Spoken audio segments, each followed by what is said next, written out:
Okay, so I think we are ready to get started. Ben, are you ready to get started? Yep, all set. Fantastic. So once again, welcome everyone to the Mobile Lab Coalition's webinar, Honor Roll with Science Outreach, which could also sound like Honor Roll with Science Outreach, as somebody just pointed out to me.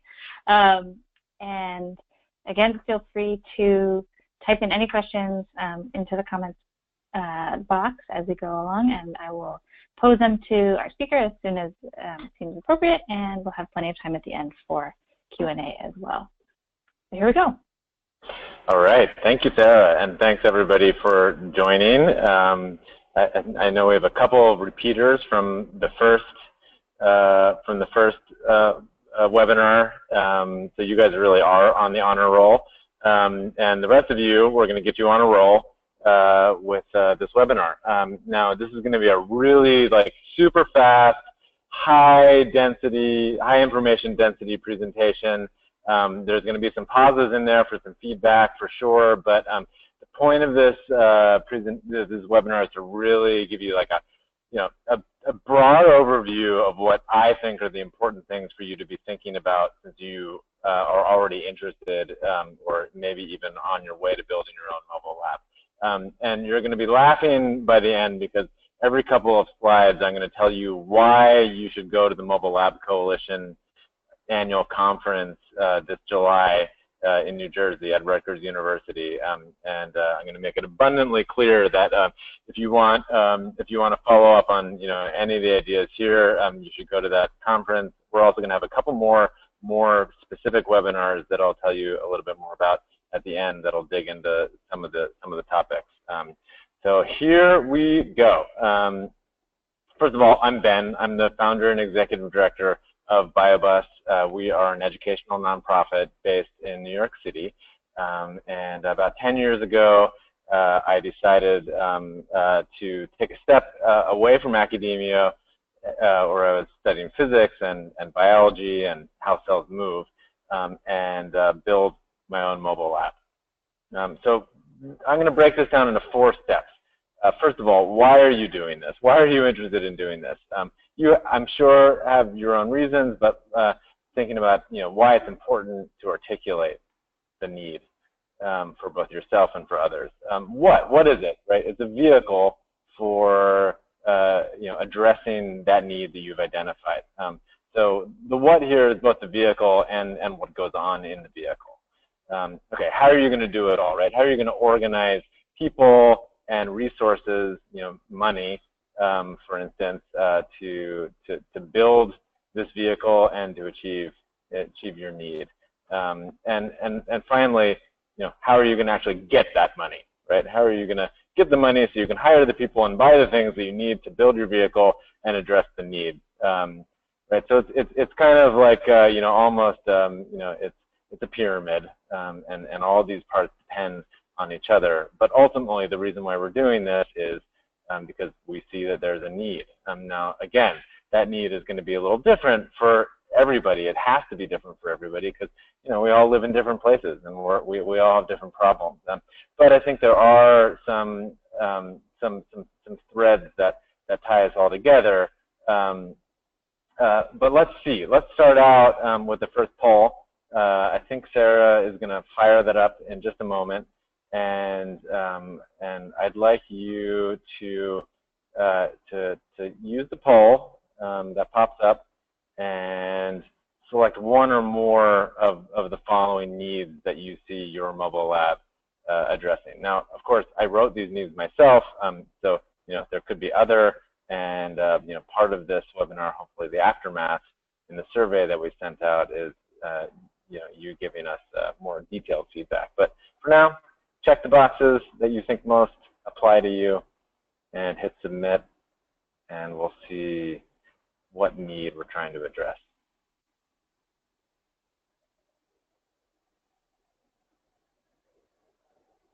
Okay, 2 more seconds for the poll.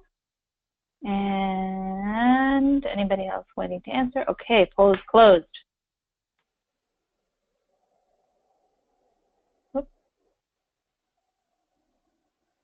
Now, Sarah, you're going to be able to show us instantly yes. gratify us. There we go. Look at that. Okay, great. Okay, perfect. Okay, so this is super interesting, you know, and consistent. You know, again, the majority of people on the call say low-income groups in science, similar to the last webinar. You know, a close second is just general, right? No specific group, and then underrepresented minorities and women in science. When we did this webinar right after the Science March to DC, we actually had a significant number of people responding that they wanted to reach communities actively hostile to science. Don't see anybody here saying that now, but I think it's an interesting group to think about. For whatever your need is, right, you need to make a case for that, right? For everything that follows, you know, from what you're gonna, what kind of lab you're gonna build, to how you're gonna organize yourself, to rallying the finances and getting the grants and the donations, or just getting people to pay for your program, right? You need to be able to convince people that the need is real and that they should invest in it and spend their time thinking about it and working on it. So this is one pie chart that we pull regularly from the National Science Foundation, showing the breakdown of who's doing science in this country. These are science and engineering professions by demographic, and it doesn't take long to look at some of those wedges in the pie chart and realize that certain groups are overrepresented compared to their representation in the overall population, and many other groups are quite underrepresented.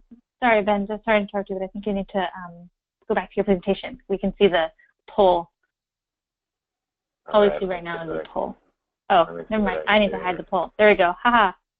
Oh, great. Okay, good. Thank you, Sarah. And right, so this is that data that I was just describing, right, showing who's doing science. Just one interjection here. I will be sending a link to everybody with all of these slides after the webinar, so you don't have to worry about copying any of this information down or taking screenshots or whatever. You know, you'll get these slides in PDF in presentation format right afterwards. All right, let's see if I can. Here's another example of data that we're often using sort of to follow up on that pie chart data. You know, in grade 12, we see you know, a really large gap. You know, when you separate racial groups out, you know, white students are doing much better in high school than Black and Hispanic students. This particular graph is actually for reading. The stats for science are very similar, and they go through all ages. So again, right, being able to really clearly articulate your need. Just some examples of how you can do that. Now, this is the first of several slides that are going to look very similar to you, which are my plugs for the Mobile Lab Coalition Conference. Again, it's going to be at Rutgers University in New Jersey. And the reason why I wanted to show this slide now is because one of the first sessions on Wednesday, July 26th, right after the coffee break, is going to be a workshop session presented by Jen Colvin, a veteran in the mobile lab community, you know, crowdsourcing a needs assessment for our community. So, you know, again, this webinar is designed to give you, you know, a really broad overview of some of the things you should be thinking about and some examples of how to think about it. But it's not a workshop, right? And that's what Jen is going to be running at the Mobile Lab Coalition, right? Is a workshop on how to do a really thorough needs assessment in your community to make sure that, you know, what you're building is what people actually want and need. I also want to highlight on Friday, July 28th at the conference, there's another workshop specifically focusing in on issues of STEM and diversity and girls in science. So again, right, understanding the needs in the community and the problems that we're trying to address with the work that we're doing. Okay, so let's move on. Let's move on to the what. All right, so let's assume you know what your need is. And again, when I say the vehicle, what I'm talking about is not just the vehicle, but also what's happening, right, in your programs. Right? What kinds of programs are you trying to build? And so for us, At BioBus, what we've landed on is a model that was developed in University of Chicago, as well as Teachers College here in New York City, and it's a model that they call STEM pathways. And the idea is that we're trying to generate a pathway for students to enter into a scientific community and to become scientists. And thinking about that as a multi-step process, a multi-year process, right, a multi-pathway process where students can enter in this discovery phase where they get really excited, and then have multiple pathways to get more in-depth into exploration. That's the bottom part of this pie chart. And then enabling and empowering those students to pursue further opportunities beyond what you or I can provide them. This is a model, and I encourage you to look up that reference if you're interested in learning more. And whatever model you take, right, I just think it's really important to have a theoretical underpinning, right, a philosophical underpinning that can guide the way you think about your programs. And it takes time to figure that out. So it takes time and thought and reading and work. And there's a lot of literature out there that I encourage you to start to engage with. I want to actually get a sense for who's on the call. So let's, Sarah, fire up the second poll, and let's try to get an understanding of the people that are on this call. What curriculum? What do you want to actually do on your mobile lab? So again, you can select multiple options if you want to have multiple focuses of your curriculum.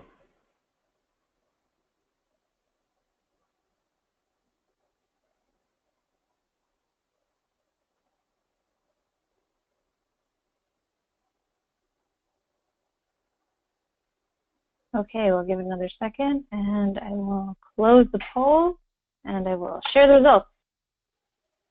All right. Okay, this is great. So the reason why I'm so excited is because the first webinar we did, the other number was very high. It was actually, I think, one of the highest. So this time I broke down into some different categories, and maybe I captured more. So physics, chemistry, and engineering is the majority of the people on this call. That's super interesting. Close second is life sciences and biomedical. And we have people that are interested in neuroscience, ecology, and just general science. And I didn't catch everybody's interest, but there's some there as well. So that's great. That's really good to know. And what I'm going to do now, Sarah, go ahead and close that poll, and I'll go back to the presentation. What I'm going to do now is show some examples, and I think there's an example for everybody on the call here. This is our mobile lab. This is the BioBus. And what we focus on primarily is microscopes. So what you're looking at are students on board using video microscopes. And what we've done is we've equipped the bus with research-grade microscopes. The microscope you're seeing right there is a $35,000 stereo zoom microscope, which was donated to us by Zeiss. The students just get to have a lot of hands-on time with microscopes. And then you notice, actually, Sarah, up to the right here with her hand on her head, you can't actually see her face, but she is the scientist that's running the program there. She's not usually shy, but an important element of our programs is having scientists. Sarah has her master's degree. She's done research at the Weizmann Institute in Israel and at Princeton. She's published scientific papers on brain disorders, and she's a research scientist, and that's part of our model. So again, that's something that you need to think about, is not just the vehicle itself, but of course, what's happening on the vehicle, who is on the vehicle, right? What's the format of the curriculum that you're developing? What are you trying to achieve, right? It all goes back to what need you're trying to address. And so for us, since we're trying to get students excited about science and get them interested in working more in depth with Sarah and our team of scientists, that's our main focus on the bus is getting expressions like the one that's on that young girl in the foreground, right? That pure joy and excitement of discovery. So whatever that experience is for you, right? That build a lab around it. This is just a rendering of the new mobile lab that we're building. And the reason why I wanted to show you these two things is that this mobile lab, at the end of the day, is going to cost us about $400,000 to build, the one that's in the picture, and it's in construction now. And we did a lot of fundraising, after 10 years of running programs to do it. This mobile lab, however, probably cost us, all in all, really less than $100,000 to put together. It was built, our first mobile lab was built on a recycled 1974 transit bus. So the point is that there's lots of ways to do it. If you're into biomedical, here's an example of the Seattle Children's Hospital Science Adventure Lab. There will be many representatives from that program at the Mobile Lab Coalition. Again, this is an example of a very high production value lab. Here's an example of a group of the Oklahoma Museum Network that has an inflatable dome that pops out of the back of their mobile lab to do astronomy shows. Here's a very low, relatively low-cost version of the mobile lab, right? A trailer that you hitch to the back of your bike, like they did at the Minneapolis Parks and Recreation, right? This is, especially if you feel like you don't want to or can't raise, tens of thousands or hundreds of thousands of dollars to build a vehicle-based lab. This is a great example, I think, of how you can just do it, on a fairly tight budget, right? And just prove your concept, right? Do whatever it is. Like, if I were doing this again, I would do this on a bike, and I would just put a microscope in that bike carrier and drive around, to a park and see how people interacted with the microscope. I don't think I would necessarily go and buy a bus for the first thing, even though 1974 transit buses are pretty cheap on Craigslist. Here's another example of a relatively low cost way to do a bus. This is the physics bus from Ithaca. Old school buses are cheap, and they're pretty reliable, and there's lots of mechanics who know how to fix them. All really important things to think about when you're choosing your vehicle, right? Not just building the lab and setting it up in the first place, but how long is that engine going to last, right? Is there anybody in my community that knows how to fix this vehicle? Do I know how to fix this vehicle? Right? Those are all questions that I encourage you to think about. I'm going to show you a picture of MD Bio Foundation's current mobile STEM lab, built on I think this is a 50-foot or 55-foot trailer that's pulled by it's a big semi-tractor trailer. This is their new lab. They decided to just go even bigger, and now their new lab is actually larger on the inside than my apartment is in New York City. It's, I believe, over 1,000 square feet. And Jen Colvin will be presenting at the Mobile Lab Coalition, and may even have that lab there. Here's the inside of that lab, right? This is the one that's bigger than my New York City apartment, and obviously, some amazing possibilities that you can do with a space like that. Then you also have to figure out how to drive it and how to park it. So there are challenges, right? With every pro, you have a con. Here's another example for those earth science and ecology people out there, this is the renewable energy array, the solar panel array that's on the roof of our bus. We have a 2.25 kilowatt solar panel array, which powers the entire lab, thanks to a set of batteries inside that can store that power for a while as well. And finally, I don't know if we have any international callers today. I didn't see anybody registered, but just so you know that this is an international movement. This is a mobile science lab that actually Sarah is currently working to help set up in Jordan, that's based out of Amman, and they're currently doing a lot of work with refugees, Syrian refugees in refugee camps in Jordan, as well as visiting youth centers all around the country. And this is another cool example of a mobile lab where it's a smaller vehicle, right? This is a Toyota Coaster is the model, and it's like a slightly larger, version of a conversion van, the kinds of vehicles that a lot of transit systems in a lot of cities and towns around the city, might have, decommissioned and ready to either hand over to a nonprofit or sell to you for cheap. The other thing to think about, and this is the last slide in this series, is for us, this model of, discover, explore, and pursue, the mobile lab part is really the discover part for us. We use the mobile lab to get kids excited, get that initial excitement about science, about using a microscope. But the explore part is represented by this blue star, where we've partnered with a community organization called the Lower East Side Girls Club, and they have a building on 8th Street and Avenue D in Manhattan, right across the street from about 10 blocks of low-income housing developments. So a place where we're able to reach the students that we're trying to reach, and make the change that we've set out to change. And so we have school visits to the schools all over that city. Those are the red pins in the map. And then we recruit students to come back, and that's to that blue star where our community lab is, and do more in-depth experiments. So right now, Sarah is working with a number of students there to do in-depth explorations of silkworm biology, looking at the life cycle of the silkworm through pupation and mating and egg laying and the larval state, right, and sort of the whole life cycle. And that's the kind of project that takes weeks and weeks to really do. So there's the community, there's the long-term exploration aspect that we've built in by establishing non-mobile components to our program. So definitely something to consider.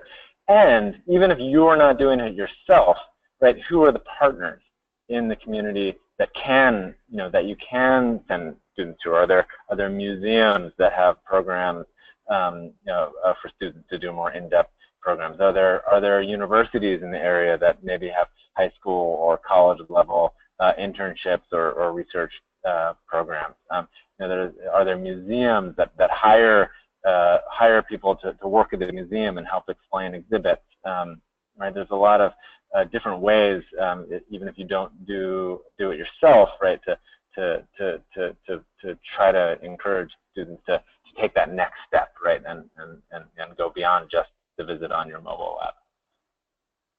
This is an example, a picture of the interns that are in our community lab. This is our new community lab in Harlem, and so this is a number of BioBus staff members and 8 of the interns from local high schools and colleges here in Harlem. Okay, so again, I'm going to plug the conference because and highlight a couple of workshops. In terms of curriculum, right? If you're trying to figure out what curriculum you want to do and how to develop curriculum and what a good mobile lab curriculum looks like, right? What the best practices are for mobile lab curriculum. There's a concurrent workshop session that you don't want to miss on Thursday, July 27th, which features 3 very different types of curriculum.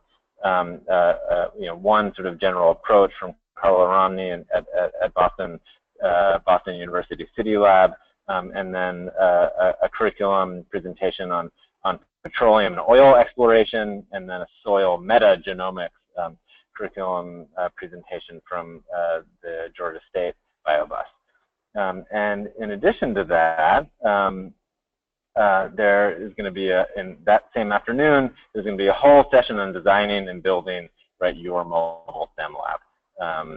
So I wanted to highlight that as well. So again, right, this is just a little bit of information, and there's going to be a huge amount of more in-depth exploration going on at the conference, as well as just representatives from almost every mobile lab in the country for you to talk to over coffee and over dinner. So come to the conference. And I'm just going to jump in there. One quick thing to add is that there will be several actual physical mobile labs at the Mobile Lab Coalition. That's right. That's right. Always one of my favorite parts of the conference is seeing the actual mobile labs and getting in and doing the experiments that are going on. I mean, it's in some ways the most effective way to understand, right, how these things work is just to get on board. Thank you, Sarah. All right, so moving on, I'm going to try to build up some speed again here. I wanted to, this is sort of a transition slide, which is the team, right? So I talked a bit about the vehicle itself and a bit about the curriculum that you can develop. who's going to do the teaching? So on BioBus, this is a picture of our scientific staff, and they do, this is the staff that does most of the actual programs on our mobile lab and at our community labs. And one of the things that's important to us is that those scientists, really represent the communities that we're working with, and there is literature to show that's important for student outcomes as well. In addition, I wanted to point out that we do have about 100 scientists that volunteer every year, both on the bus, at our community lab, and at public events. We've found that there's a really huge reservoir of enthusiasm and interest amongst in the scientific community to do this kind of outreach. The other benefit of having volunteers is that most of our staff actually started out as volunteers, so it's a great way to build your team even beyond volunteers. So how do you do this, right? How do you organize all these things, all these people, all these resources, all your ideas? How do you make it work? There's got to be structure. There's got to be an organizing structure to make everything work, and it can be simple at the beginning. I don't want to overwhelm anybody and make you feel like you have to have all of these things figured out all at once. We've been at this for 10 years and we haven't figured out, I feel like sometimes we've barely figured out anything, right? I mean, there's just always something else to figure out. And the key, I really do think, is to start simple and to just try to, have an underlying philosophy that you develop and are flexible with, but that guides what you do. So I think that same thing applies to the organizing, how you organize. This is sort of a list, not really an organizing structure, but a list of one way to start to think about the organization, right? So especially if you're just beginning, right? You're going to start by thinking about, okay, the capital project at the top, right?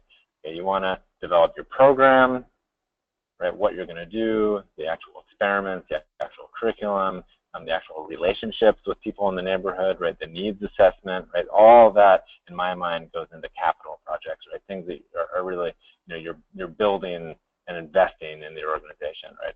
In addition, of course, there's the facilities side, where you've got to actually build a vehicle and get equipment. In our case, that's primarily microscopes. In your case, that might be microbiology equipment or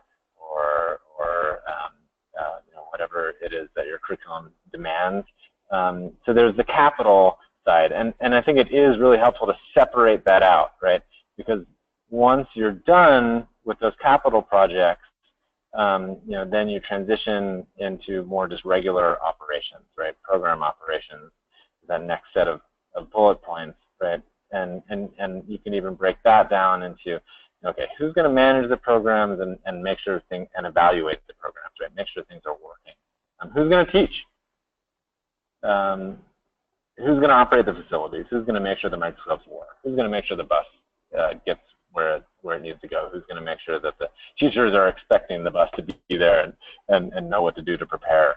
And then at the bottom here, we've got a fundraising and general management. Now, when I started the BioBus, I did all of these things. So just because there's a bullet point doesn't mean there's one or more people, right? But I think it's still helpful, even if it's just you at the beginning, or you and a partner, or you and a couple of volunteers, right? Or you and maybe a lead funder, right? Like, I think it really is helpful to think about dividing up the organization, into these different functions, because it'll help you structure, and it'll also help you evaluate, right? It'll help you figure out, is this actually working?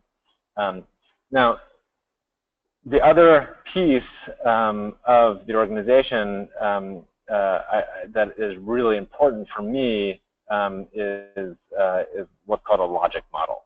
And what I've done is I've pasted in one of our logic models, one of BioBus's logic models.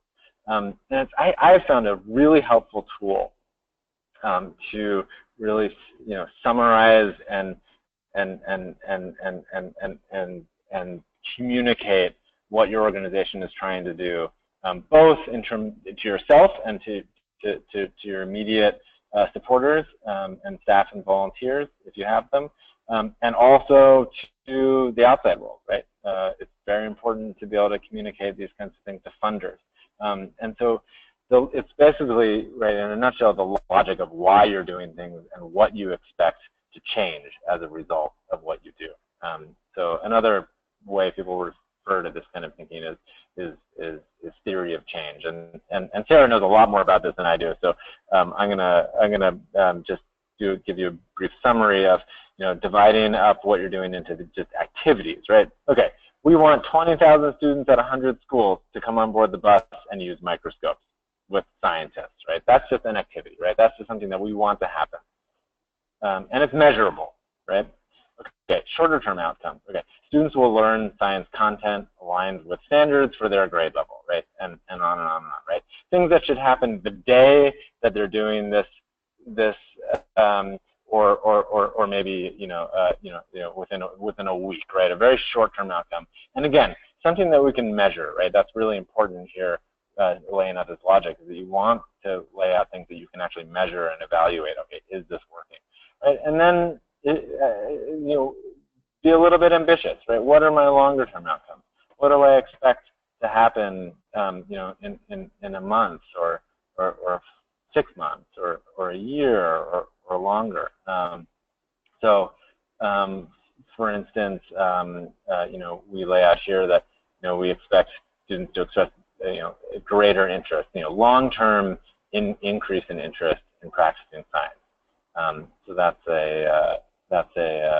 an example of one of our long-term outcomes, right? So again, these are sort of, to me, the fundamentals of setting up the structure of your organization, right? Around the actual activities that you're going to do, and then thinking, okay, what's the most efficient way for me to do these activities and achieve these outcomes that I want. Now, I want to just dig in a little bit more into the program evaluation piece, because that's super important to do from the very beginning, in my opinion. Both, again, internally, so that you know that what you're doing is what you think you're doing and that what you're doing is working. And also, of course, convincing other people to join you, right? And that applies to both volunteers and to staff and to press and media, and of course also to potential funders. So the most basic piece of the program evaluation, right, that applies to that sort of activity part of the logic model is just tracking activities. Make sure you record everything that you do, right? When I bring the bus to a school, right? How many students came on board? How long were they on the bus for? Just really the the basics, but you want to make sure you keep track of all of that. Then getting quantitative and qualitative feedback from staff and participants, right? This includes pictures, this includes surveys that you send to teachers after you visit and find out, what they thought about the visit. This includes getting feedback from your staff. If it's not you that's directly doing the programs, right? You want to make sure that your staff are supported, and they're often going to be the people that tell you when things are going wrong, right? First. And then, again, somewhat more ambitious, but is the long-term evaluation piece. And just to give you a sense for this, BioBus, a 10-year-old organization, is just starting to really do serious work on long-term evaluation, right, in the last 2 years. So, this is something that, you can really think about building up to. But, if you can do it early, if you have, if you can do interviews with students who were in your program, right, 6 months ago, and just find out, do they remember it? Are they still thinking about it? Are they still talking about it, right? There are ways to do longer-term evaluation, which can be very powerful tools to understand the effect that your program is having, and you don't have to overthink it like I probably usually do. Sorry, again, yes, please. Very quickly, then, we have a question from a participant about whether our data and feedback has been published in a peer-reviewed journal. Do we have plans to do that? And I think what is to me a separate question: are there plans to have? Are there data that demonstrates positive gains in academic achievement? Yeah, great question. And actually, I have a slide prepared for that. And Sarah, when I get there, I'd love for you to add any thoughts that you have. And speaking of Sarah, I'm going to plug the conference one more time. This won't be this is almost the last time, but not quite the last. But on July 26th at the Mobile Lab Coalition Conference, Sarah will be presenting on this question of evaluation, right, and evaluating the quality of the programs that you're running. I also want to just point out the competing session for Sarah also, I think, it could be of great interest, which is co-designing a curriculum with teacher, right, and that's a great way to build in feedback right on your programs by actually creating your curriculum with people that are working with the students, whether it's teachers or an after-school program or at a museum, right? Whoever it is that works with the students that you plan to work with, all the time, getting their feedback in the program development, is a great way to set yourself up for success. Now, to answer the question of peer review, this article by two members of the Mobile Lab Coalition, Amanda Jones and Mary Stapleton, was just published in PLOS Biology, a very well-respected journal, one of the higher impact journals in biology. And I encourage you to search that. Again, I'll be sending these slides out right after the talk, and there'll be a link directly to that paper in those slides. And to the question of data, what data exists currently, this paper references a lot of the best data specifically about the impact of mobile labs on students and communities.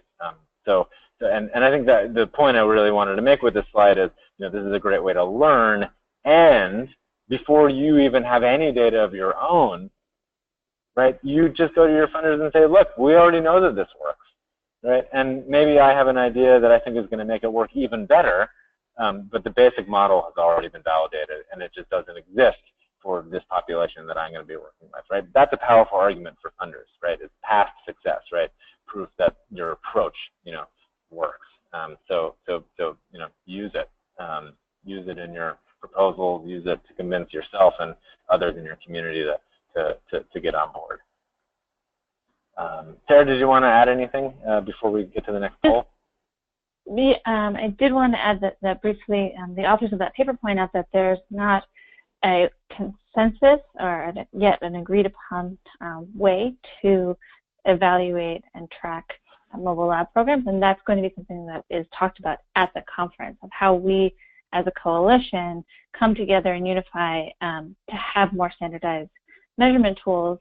Not to say that you won't also customize or individualize your evaluation plan for the specific needs of your program, but that having, all of the data, having the same data collected across the country and across the globe has a power beyond what any one individual program can do. So if you want to be part of that conversation, that's yet another reason to come to the conference.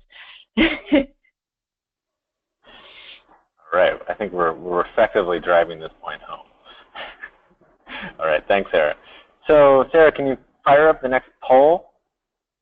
I'm curious to hear from the people on the call, what model do you think you'll use? And in this case, I'm asking you to really just pick one. You might not know, but pick the one that you think is, the most likely model for you to use. And just to clarify, by independent organization, that could either mean an independent nonprofit organization or an independent for-profit organization, but just an organization that would be dedicated to running the mobile lab.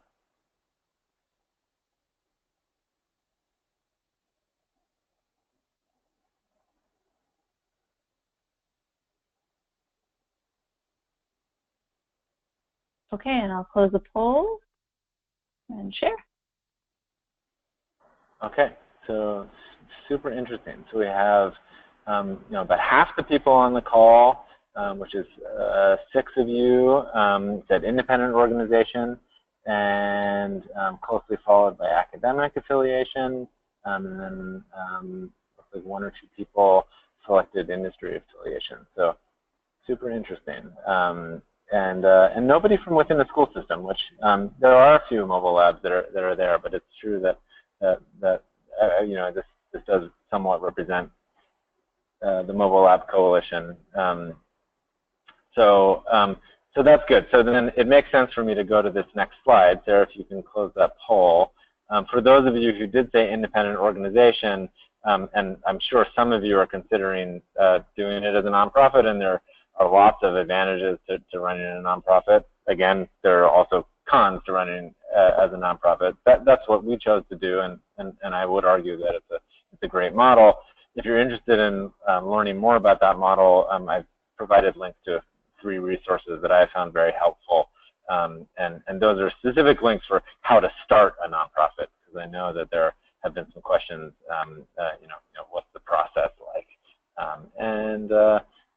So I'll leave it to you to run through those links, on your own time, and hopefully we'll see some of you at the conference, and we can talk about it more or chat via email if you have specific questions about how to start your own organization. There are lots of really successful models of academic affiliations as well. For instance, there is one of the first mobile labs that started at Boston University is the BU City Labs.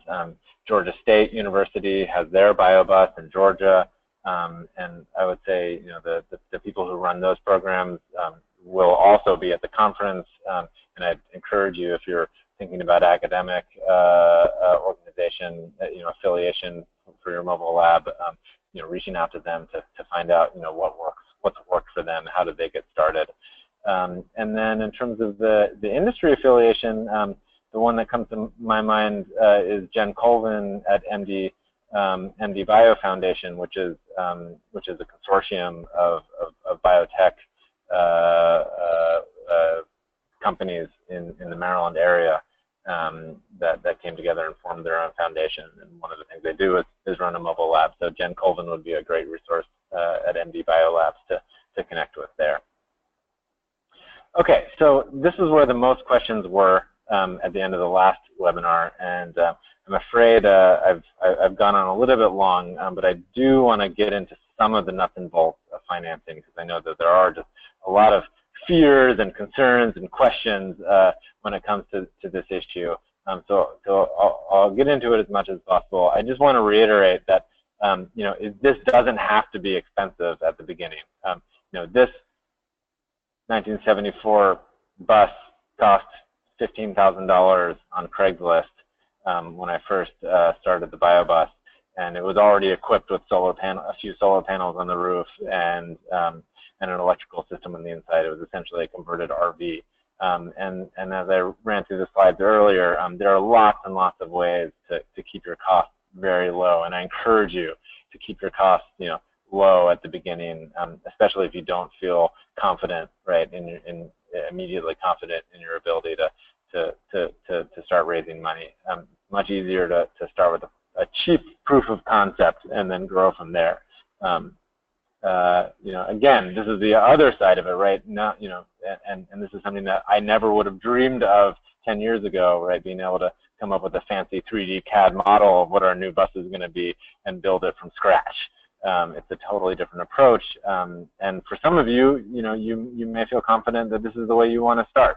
And for instance, Seattle Children's Hospital, when they started their mobile lab, that is how they started. So it is not impossible to start this way, but you need to gauge your ability to raise the money that's involved. So I'm actually gonna. This is the slide on the PDF. Sarah, just let me know if you guys lose my computer here, but I'm going to actually switch to the spreadsheet that this chart actually came from, just to give you a little bit of a sense of how you can create a spreadsheet like this yourself. and it's you know, it's not all of that complicated. You know, so this is the spreadsheet. Sarah, is this visible? Yes. Okay, great. So this is a spreadsheet, and this is the kind of thing that I'm perfectly comfortable sharing sharing with people. There's no you know, personal information on here. These salaries are you know not anyone's individual salaries. These are just you know sort of placeholders. But basically, what we put together is this little calculator, and importantly, you know, what the calculator is trying to do is at the bottom line is show you what are your one-time costs, right? What's your capital investment, and then how much is it going to cost to continue running that vehicle year after year after year, right? With a certain level of staffing.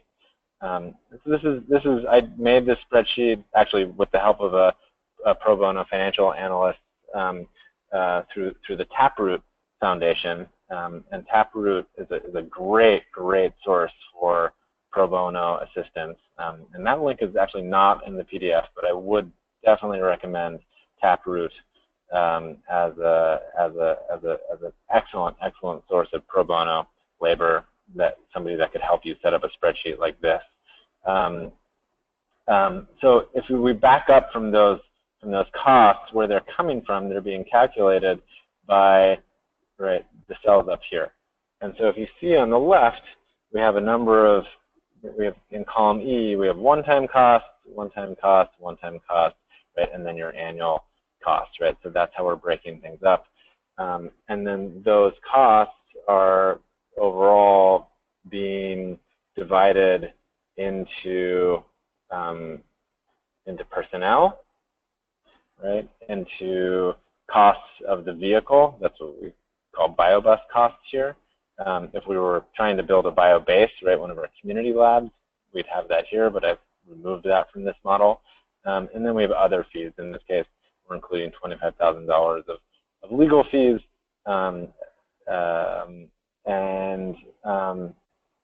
right, what a model like this is going to help you do is just help you keep generate estimates for what it's going to take for you to put something together. Now, these numbers themselves are coming from our column C over here, right? So, for instance, the cost of bus acquisition is I'm just setting as $650,000, and that includes all of our microscope equipment. Hopefully nobody's fainting when they see that number. And again, of course, if you this is not nearly as much as it cost us to build our first mobile lab, which was probably closer to between $100,000 and $200,000. This is our estimate for annual parking fees. We live in, we work in New York City, so that's a big chunk of our operating budget, right? These are sort of estimates for salaries, right? This is how much our we estimate it's going to cost us, to have scientists on the bus, to have sort of a program manager, which we call scientist director here. This is salary for operations staff, people who are going to coordinate with the schools, people who are going to manage your lab, make sure things are stocked and supplied and working. So you get the sense. I don't need to go through every line of this, but then you can see, all right, so if we want 3 educators, right, if I change that number to 1, and I change the number of program directors to 0, and say I'm a one-person shop right now, so I'm also going to do the ops, so I'm going to change that to 0 also, and maybe I have 1 partnership coordinator, right? Then we're saying, okay, we need 2 employees, and if you go down here, all right, my annual cost just dropped from $750,000 down to $387,000, you can scale that back even more, right? You can scale back, your materials. Maybe you aren't going to spend $50,000 a year in materials, right? So you change that number down to $300 of materials, right? This is a really general purpose calculator that can help you just get a a rough estimate, based on for a budget. And for your initial grants, this is about all of the, most foundations, this is about the level of detail that they're going to ask you to give them. And most importantly, right, internally, right, this is sort of the level of detail you want to be thinking about things at least at first. So Ben, 2 quick questions from the audience about this. Yeah. One is if we are including employee benefits in that. Yeah, that's right. number? Yes. So these salaries actually already include overhead. You can see that we've up here. I've just assumed 30% overhead, which includes payroll taxes and benefits and workers' comp and disability and all the state mandated and required overhead, and as well as BioBus does provide health insurance, so that includes that as well. And so again, at the beginning, estimating, your overhead is going to be maybe 20 to 30% per employee. It's sort of as close as you kind of need to get probably at this stage. And then 2 people want to know the same thing, which is, will this calculator be shared? Can we? Yeah, absolutely. So I'm going to put together a list of resources that I will share.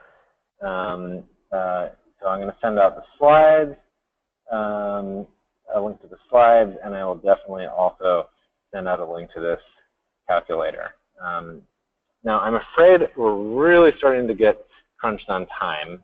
And so, there are actually 2 other spreadsheets that I was going to show you. One was sort of a more complicated version of this budgeting. I'm going to skip that. I'm going to email you afterwards, and if you really want to get into the budgets and want to make a list that looks like something like this, where your new engine is in here, and your micro pipettes are in here, and your stereo microscope is in here, right? I'd be happy to share that with you if you're interested in getting into that level of detail now. I wouldn't necessarily recommend it, but you might want to. And the other thing is a piece that I want to show you, which is something that Sarah did a lot of work on last year, and is a much more in-depth calculator. Again, something that you probably don't need to start with, at least not at this level of depth. However, getting a rough idea for this number here is probably the most important number in this spreadsheet, this $1,984 number. So this is the cost per day of bringing our current mobile lab to a school. Another important related number is this is the cost per student of bringing the mobile lab to your school. Again, I'm not going to get into details of how we calculated that. If you want help with that, again, I'm happy to continue this conversation. But I would just say that those are 2 pretty important metrics that you want to have pretty early on. And there's a couple of reasons for that, and I'm going to actually segue into those reasons right now for wanting to know how much your programs cost. So let's get back to the presentation. And here is the slide. So why do you want to know how much your programs cost? And the reason for that, one of the reasons for that is you want to be able to know how much earned revenue you might be able to get, right, versus contributions revenue. So I was just talking all about the expense side, right? All those budgets I was talking about, those were expense budgets. Now I'm switching gears, right? Now we're talking about income, right? And so broadly, I'm breaking up our income into contributions and earned income or revenue. I don't know enough about accounting to know the difference between income and revenue. Maybe you can teach me. So I'll just use those words interchangeably. Contributions, for us, this is a current snapshot of where we're getting our contributions revenue from. Let me turn on my little pointer here. Oh, yeah. So this is, for this year, for our organization, 33% came from government sources, 12% came from corporate sources, 8% came from foundation sources, 16% came from individual sources. These were university sponsorships in purple, And then in-kind donation was about 1/4 of our income, which is a significant amount, right? This is goods that was donated to us. So space, parking, microscopes, equipment, that kind of thing. So I'm not going to get into this actually at all right now because there are 2 more webinars scheduled that are going to actually dig in specifically into this contributions revenue question. And it's a critical question for a lot of you, I know. I'm going to skip it for now, and again, I encourage you to jump on one of the later webinars that's going to have some experts that are going to specifically address this question of contributions revenue. The one point I do want to make, though, again, relating back to how much your programs cost, right, per day or per student, right? That's the earned revenue piece. That's the part that's going to help you understand how much earned revenue you can develop. And there's a couple of reasons to have earned revenue. Some programs have none. Our goal is to have about 1/3 of our mobile labs operating expenses covered by earned revenue. So that means that 2/3 of the students that we visit either can't pay at all or pay very little for our program. But 1/3 of the students that we visit are from communities that can afford to cover that $2,000 a day, $2,000 to $2,500 a day expense for running the mobile app. And the reasons for doing that are, one, is money that you don't have to worry about raising from contributions, right? And so, essentially, it's just another source of revenue. And the more, generally speaking, the more diversified you can make your revenue for your organization, the stronger your organization is going to be, right? The more you're going to be able to weather downturns in the economy, changes in direction from your university funding priorities, changes in direction from like a single foundation or even a few foundations, right? So it allows you to just be organizationally stronger. The flip side of that is that having earned revenue actually attracts more contributions revenue. It's almost paradoxical, but when foundations look at your income and they say, oh, 1/3 of the schools that this program is working with actually pay like a fair bit of money, right, or some amount of money, right, pay their costs, right, to do this program. What that means to them is, A, your programs are valuable enough that people will actually pay for them, and B, your organization is just going to be stronger, so that when the foundation scales back or stops funding you, their investment isn't going to be lost, right? Your organization is going to be strong and will continue. So those are just a couple of reasons why I would encourage you to carefully consider developing your earned revenue stream and being able to price your programs accordingly. So understanding that part of your budget, right? How much your programs cost sort of per day or per student. Okay, so I'm going to wrap up here with a few final slides. This is one of my favorite quotes. This is a student who was on board the BioBus when she was in middle school, and then when she was in high school, she applied to be one of our interns at one of our community labs. And my mother is a lawyer, so I love a lawyer. So nothing against lawyers, but I still find this quote quite hilarious. And the kind of thing, the kind of qualitative feedback that we get from our programs, that really helps us prove that what we're doing is working, and also just keeps us going and keeps us doing what we're doing. So I'm going to make one final plug, and I promise this is the last one.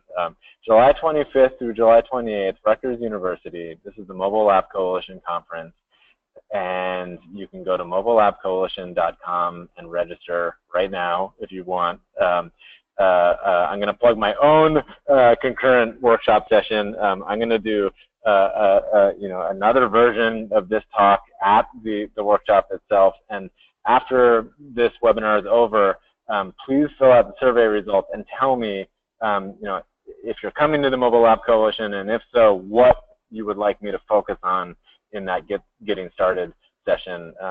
What topics you'd like me to get into more in depth than I did today that would really be helpful for you.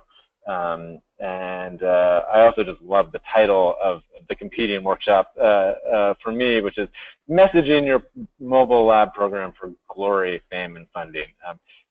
Marketing and communications, you know, is a key element for a lot of pieces, and something that I'm not very good at.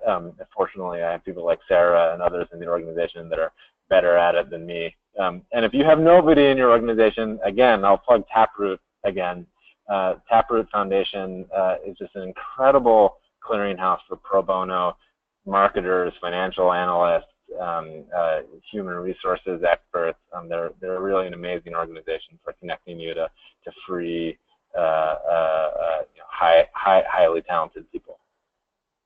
Okay, last poll, and we'll wrap up. I want to hear what your next steps are going to be. Are you going to join the Mobile Lab Coalition email list? Are you going to come to the Mobile Lab conference now that I've plugged it 17 times? Are you going to draft your own? Are you going to make your first draft of your own 4-part plan, right? Identifying your need, identifying the vehicle and the elements of your programs, identifying your organization and the model for your organization and your finances. That's your 4-part plan that I encourage you to draft. And now that you've got some ideas from me about different ways to approach it, and finally, are you going to build support in your community? Are you going to share this webinar with other people who you think might be interested in helping you on this project? Are you going to share a draft of your plan with a potential funder? You know, what's your plan for next steps? We want to see all of you succeed. We're in this to make this into a national movement where all people get a chance to get hands-on science and get excited about science and hopefully join the scientific community. So we're here to support you. So Sarah, pop up that poll and let's see what people are ready to do. Okay, but before I do that, we do have a couple of questions that have not been answered yet. Oh yeah, good. Maybe after the poll, if you have a few more minutes, Ben, you can hang on. I'll hang on for as long as people want. Yep, absolutely. Okay. All right. So let's do the poll first. I actually do have one more final slide after the poll, so definitely hang on for at least a minute after the poll.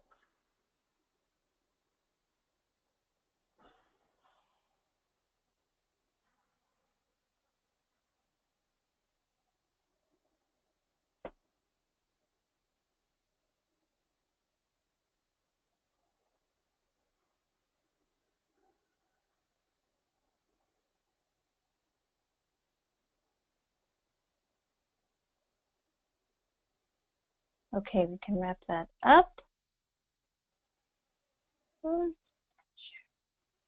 All right. Hey, that's great. Fantastic. Okay, nobody wants more email. I'm fine with that. But all of those other things, really, really wonderful. Really wonderful to see that kind of response. Thank you, everybody. I'm glad I was able to convince you or help you take the next steps.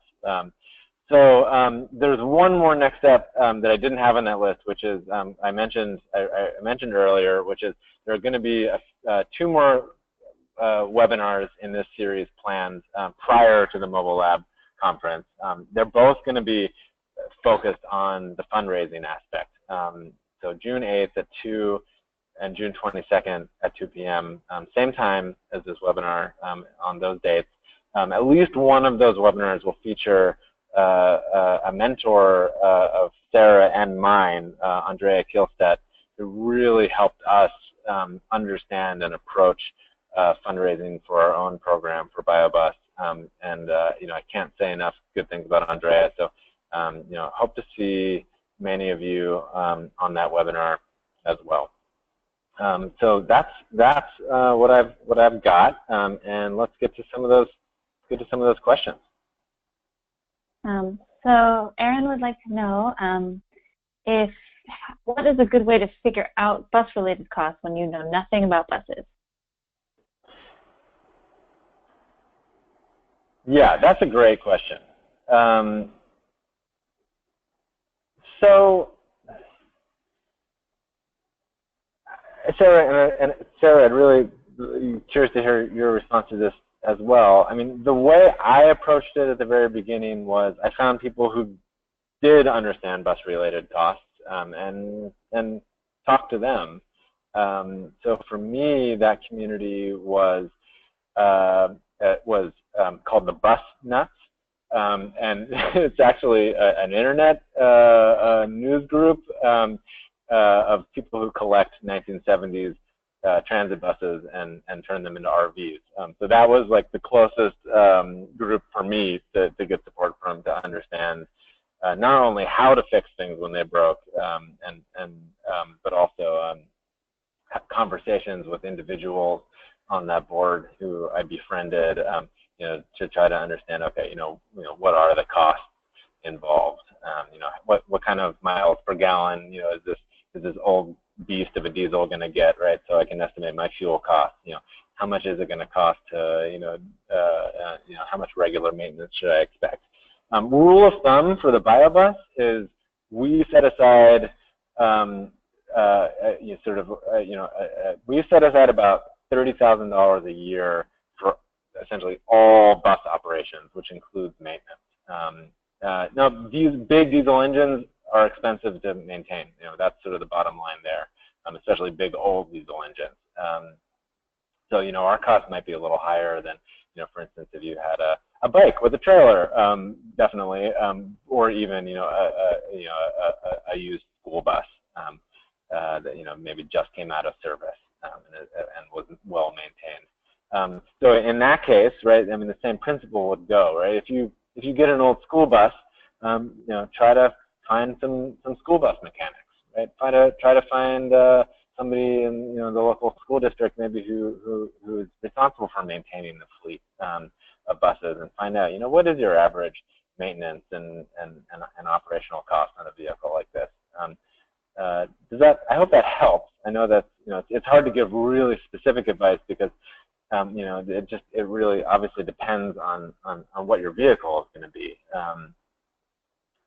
But you know, the bottom line is, you know, find the mechanics, find the businesses that operate those vehicles already. You know, find the people who have the knowledge, and take them out for a drink, or you know, invite them over, you know, invite them for dinner or whatever you need to do, and you know, and convince them, right? That's the, you know, for all of these kinds of relationships, you know, that you're going to develop, whether it's fundraising, whether it's pro bono, you know, volunteers, whether it's you know, recruiting your first staff member, you know, having that clear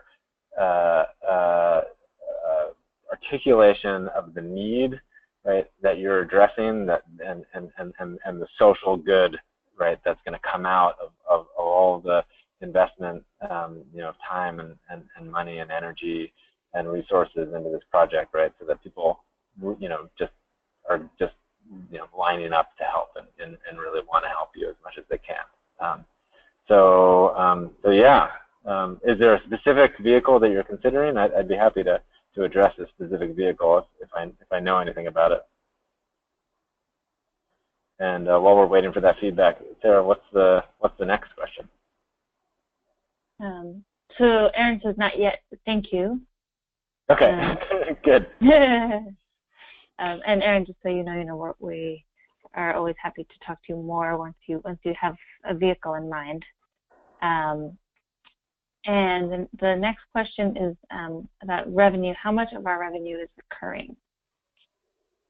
Oh yeah, great question. Aaron, let me add one more point to the vehicle piece before I get to that question of recurring revenue. So again, you know, I just have to also plug the conference again. Like Sarah said, there are going to be a number of mobile labs that will actually be at the conference, and then there will be, you know, over 30 different mobile lab programs represented at the conference, and there's a whole array of different vehicles. So again, if you're looking to get an estimate of vehicle operation costs, you know, that's another, you know, really great way to get it, is if somebody's got a vehicle that's like the one you want, right? That's you know, probably the person you want to talk to. In terms of, oh yeah, so recurring revenue, yeah, that's a great point.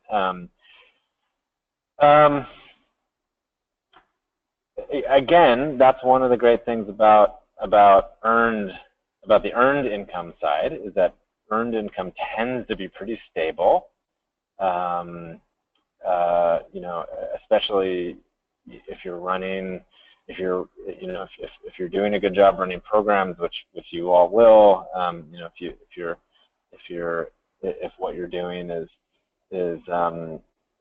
you know, if you go to a school once and you do a good job, right, they're going to want you back for their next year's students, and so earned revenue is a great recurring revenue stream. Another reason why I encourage you to consider making it part of your, you know, portfolio of revenues. Some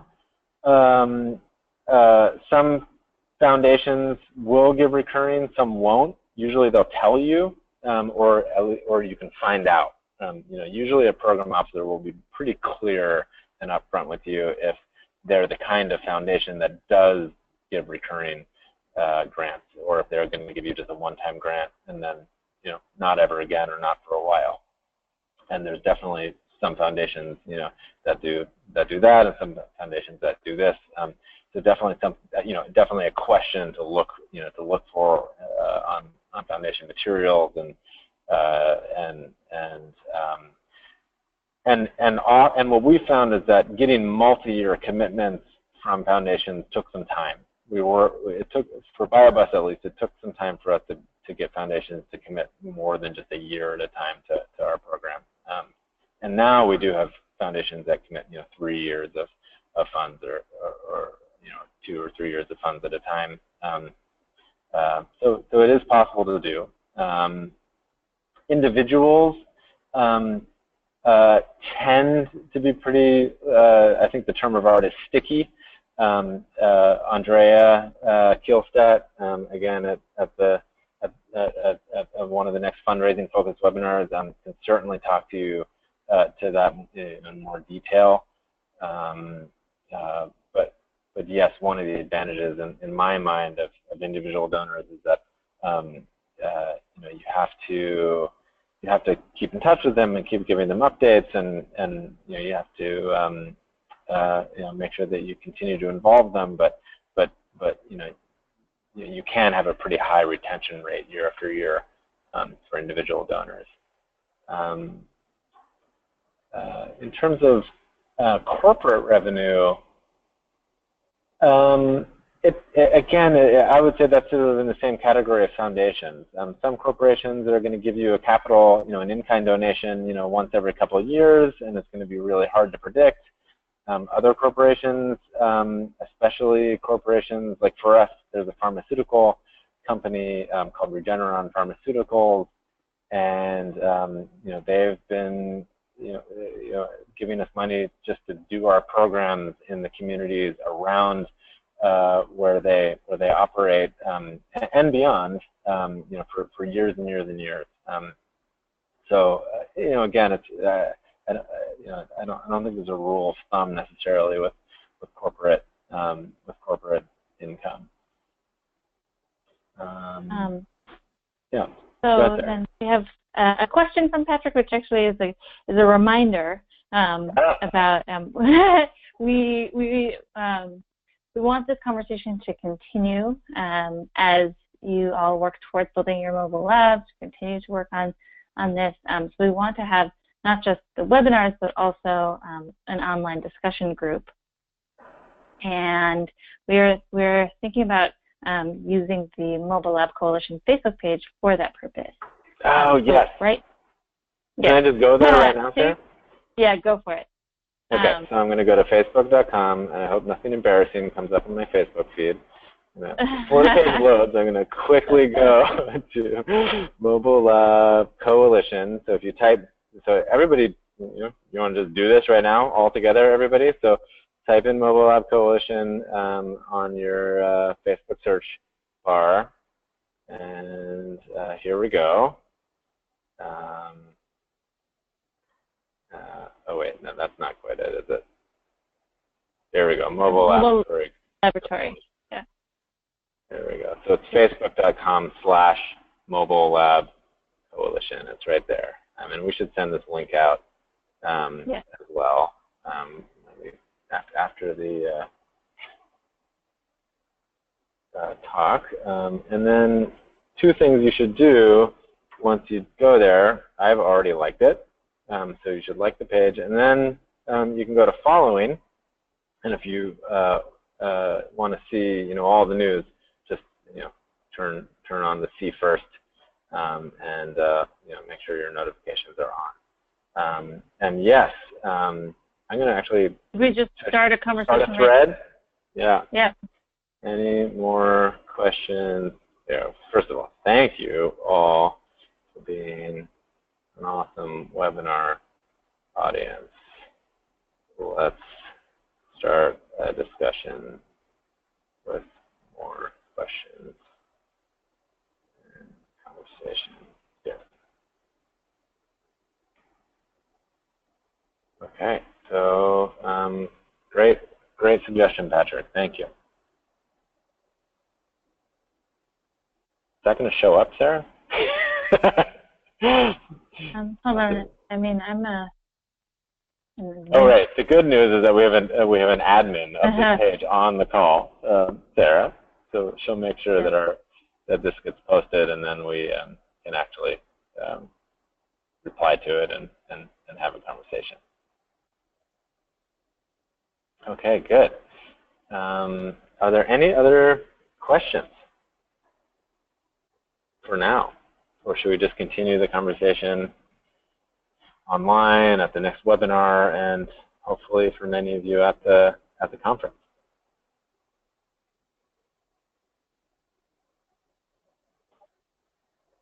I think we're good for now for today. Thank everyone for attending, for participating, for asking great questions, and we are I'm just thrilled to be able to support you as you think about how you're going to bring science and hands-on science experiences to new communities.